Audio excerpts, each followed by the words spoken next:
Ons word hier gevra by vraag A, tabuleer die faktore van 60. Nou 'n lekker manier om 'n vraag soos daai te kan doen, sonder om te wonder of jy enige faktore uitgelaat het, is om te skryf, byvoorbeeld 60 is gelyk aan, maak vir jou krulhakkie oop en dan skryf jy 1 maal met, en dan so 1 ver weg na die regterkant, toe die 1 maal met wat ook al, natuurlik die getal self is 60.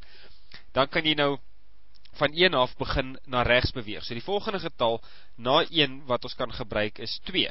2 maal met 30. Na 2 kan ons gebruik maak van 3. 3 maal met 20. Na 3, 4 maal met 15. Na 4 kan ons gebruik maak van 5. 5 maal met 12. Na 5 kan ons gebruik maak van 6 maal met 10. Nou na 6 is dit 7, het gaan nie werk nie, 8 gaan nie werk nie, 9 gaan nie werk nie, dan is ons in elk geval by 10. So al wat ons nou hoef te doen, is om kommapunte tussen al hierdie getalle te gaan sit, en daarso het ons al die faktore van 60. Sonder om te wonder of ons enige getal of enige faktor uitgelaat het, kan ons die vraag, na die volgende vraag toe aangaan, want ons het van buitekant af die 1 en die 60 al die pad tot in die middel gewerk, sodat daar tussen die middelste 2 getalle nie nog 'n getal is, wat kan werk nie. En daarmee het ons dan nou al die faktore van 60 gegee. Nou is hulle vir ons bepaal die priemfaktore, of tabuleer die priemfaktore van 60. Nou, 'n priemfaktor is 'n faktor wat ook 'n priemgetal is. So ons moet gaan kyk, watter faktore van 60 is ook priemgetalle.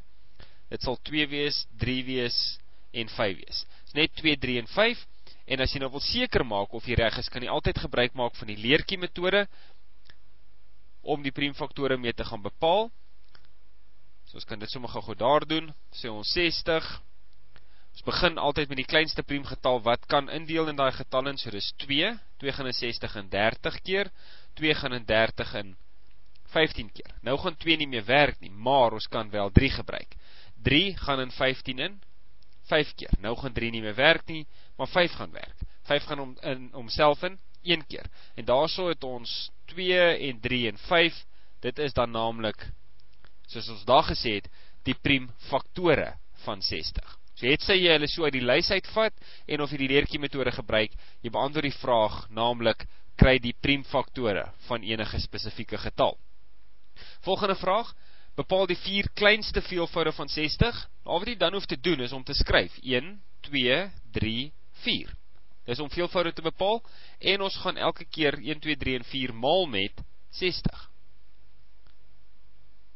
En dan die eerste antwoord is natuurlik 60, die volgende ene is 120, volgende ene is 180, en die volgende ene is 240. En daarmee is ons vraag beantwoord, die 4 kleinste veelvoude van 60. Volgende vraag, die faktore van 60 wat volkome vierkante is. Nou, 'n volkome vierkant is 'n getal, as ons byvoorbeeld net vinnig daarna kyk, soos byvoorbeeld 16, want die vierkantswortel van 16 is 'n mooi getal, is 4.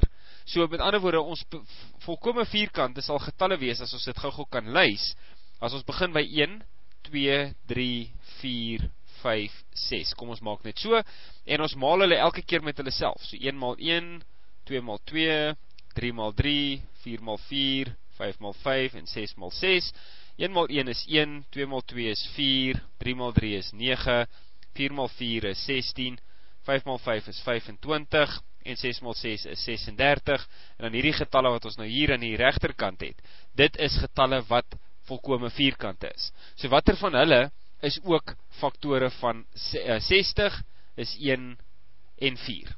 Die enigste getalle, as jy mooi gaan kyk, na die lysie van faktore wat ons daar geskryf het, van 60, is net 1 en 4, wat ook volkome vierkante is. Dan vra hulle vir ons die faktore van 60 wat saamgestelde getalle is. Nou onthou, 'n saamgestelde getal is 'n getal wat nie 1 is nie, en is ook nie 'n priemgetal nie.